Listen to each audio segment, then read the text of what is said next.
you average out the View hosts, among the dumbest people on television. And so it's like they say the thing that people are thinking, but they say it very directly, so they expose whatever truth. I don't think Sonny's dumb. But Whoopi is certainly not the brightest person. And what she just said just doesn't make any sense. It's just like so silly to say. It's not a well thought out. It's like if you had an idea for a premise and it was totally baked and half baked and you went on stage with it and it's nothing. Just there. Go for it. Yeah. It's nothing. It is the show that people love to hate. Yes, that's true. That's true. They get so much hate watching viral clips of them saying ridiculous things. I mean, yeah. it is a rabies infested. Elon Musk, the rich rocket guy, AI enthusiast, and meme king, is now vying with Whoopi Goldberg, the well-known actress, comedian, and co-host of The View. However, how may these two be connected? A $80 million lawsuit, ludicrous allegations, and a remarkably weak defense. Who is in charge? Because I've been saying it for a while. Yes, you have. I've been saying that I think Elon Musk believes he's president.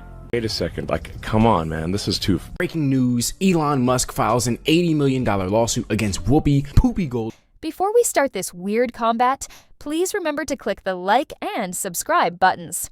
You won't want to miss the most recent Hollywood drama. It's worth keeping up with this one, I promise. It all started when Whoopi and her co-hosts of The View were discussing former President Donald Trump.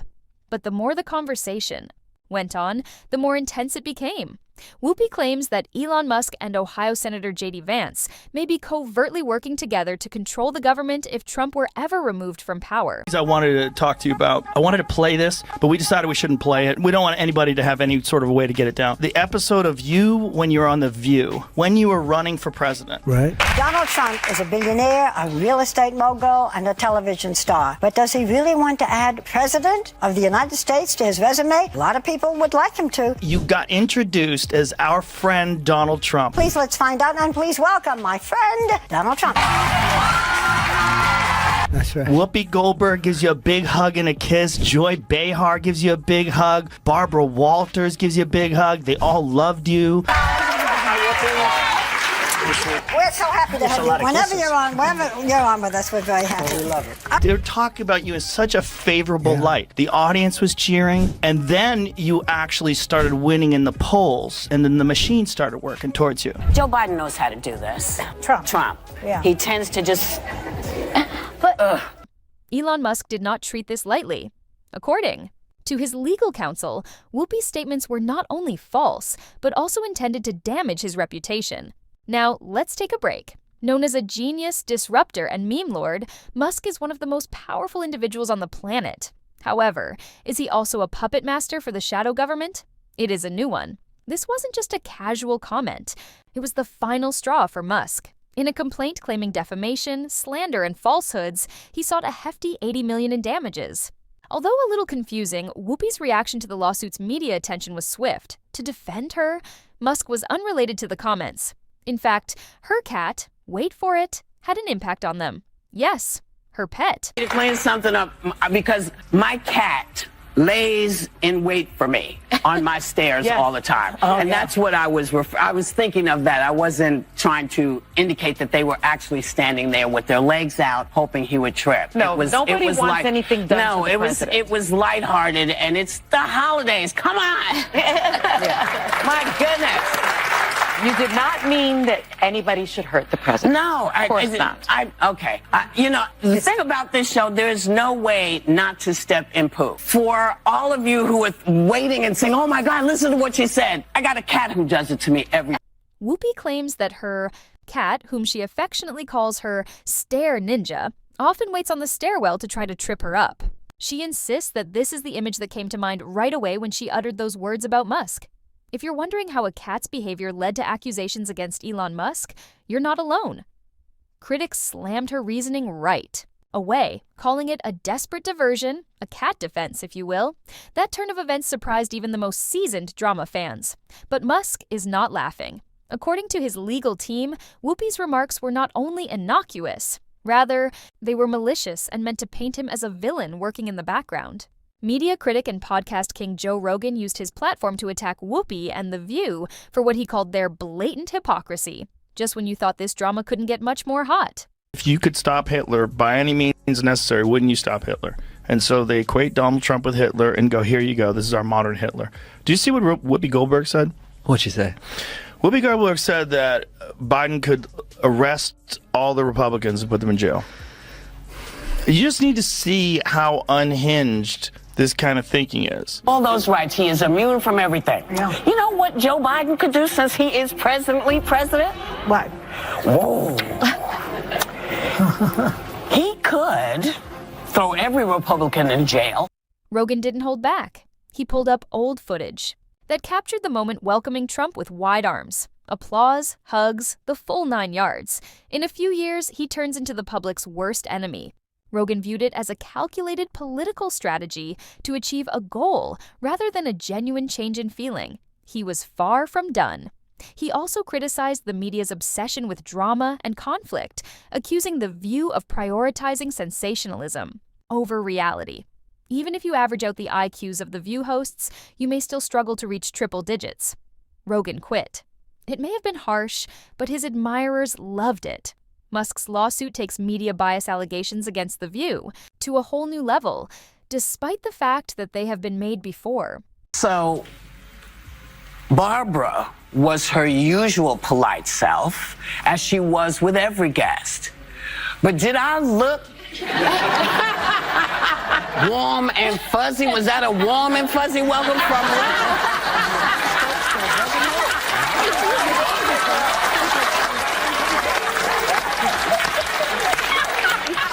But because I respect Barbara, you know, she said be polite to guests no matter what. Yes. And for the most part, This extends beyond a single episode or comment.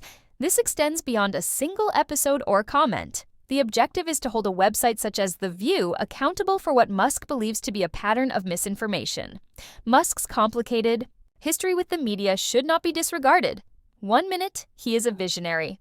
The following day, he is portrayed as a reckless billionaire. He believes that his choice to sue The View is the result of years of annoyance over what he believes to be unfair treatment. Musk's success might set a precedent that makes discussion programs more vulnerable, so the stakes are high. Such a win, according to critics, may stifle free speech by discouraging hosts from bringing up sensitive topics. It discourages lawsuits based on divisive opinions. This main thrust of Musk's complaint is that Goldberg's statements were not only false, but also negligent enough to injure people. Goldberg's suggestion that someone should trip Trump, which she later claimed was about her cat, was one of her most contentious remarks. Musk's legal team says remarks like that can be damaging in today's polarizing climate. As you might expect, hashtags like cancel the View and support Elon went viral on social media. These went viral for days, with some criticizing Musk for going too far and others applauding him for being an accountability advocate. As it turns out, I was filthy. She was so filthy dirty, disgusting, half the place left. I said I'd never hire her again. I was filthy. And stand on that fact. I have always been filthy. And you knew that when you hired me. I headlined, babe, at your casino, which I might have continued to play had you not run it into the ground. Exactly. But it does that. You know, listen, how dumb are you? You hired me 4 times. You can go to William Morris and get the things, because I know you all are going to be looking for it. So talk to William Morris. You hired me 4 times, and you didn't know what you were getting? How dumb. Additionally, Rogan wasn't holding back while talking about the cat predicament. He said, I like a good joke, but if your defense is that it's about my cat, you've already lost the argument. By pointing out that certain hosts' jokes are approved while others are vilified for far less, he further criticized the media for treating some hosts unfairly. But this case raises far more important questions about media accountability than just celebrity feuds and cat jokes. Do talk shows have to adhere to the same rules as news outlets? Is it reasonable to bring a lawsuit based on informal opinions? What implications does this have for the freedom of speech? Since many people believe that shows like The View prioritize controversy over content, Musk's lawsuit reflects the public's rising dissatisfaction with mainstream media. But in addition to defending his reputation, Musk sees this move as a means of protesting what he sees as a broken media system that allows misinformation to spread unchallenged. He is not, however, widely embraced. Critics argue that Musk's wealth and power give him an unfair advantage in these disputes, creating the risk of a dangerous precedent in which powerful individuals manipulate the judicial system to silence dissenting voices. Throughout this story, Rogan's main argument has been that media narratives are contradictory. He plays old video of Goldberg and her co-hosts endorsing Trump before turning away from him as the political climate shifted. Rogan says it has nothing to do with principle. It's crucial to be up to date and appealing to the audience. Have deliberate, concerted, repeated pushing of hoaxes. You're like, wait a second, like, come on, man, this is too far. And you're supposed to be the good guys. You're supposed to, and you claim to be the good guys? I'm like, exactly. You're supposed to be the progressives. Yes, the Dems are like, oh, we're the good guys. We're the honest people. No, hang on. You can't claim to be the good guys. You can't claim to be the honest people. If you're deliberately pushing hoaxes that have been debunked thoroughly. Yeah. Well, we're like even Snopes, which is a liberal thing, says it's bogus. Yeah. Like the Fine People hoax. Additionally, he underlined how quickly the media attacks prominent figures. 1 minute, you're their best friend, and the next, you're the week's villain. Additionally, Joe Rogan was unreservedly critical of the cat problem. He stated plainly that using a defense such as, "it's about my cat," is a poor argument from the start. Rogan also blasted the media's double standards by pointing out that certain hosts get away with jokes, while others face harsh criticism for far less. Beyond the laughs and celebrity altercations, this case brings up more important questions about media responsibility. Do talk shows have to adhere to the same rules as news outlets? Is it appropriate to bring a lawsuit for casual remarks? What does it mean in terms of the freedom of speech? Elon Musk's lawsuit reflects a rising dissatisfaction with mainstream media, as many people feel that shows like The View prioritize controversy over content. For Musk, this is not just a defense of his character, but a protest against what he sees as a broken media system that allows unchecked lies. However, critics argue that Musk's wealth and status give him an unfair edge, which begs the question of how powerful individuals may exploit the legal system to suppress dissent. Rogan's primary critique remains the same throughout: media, hypocrisy. He points to earlier instances where hosts, such as Whoopi Goldberg, had endorsed Trump before shifting their stances as the political tide shifted.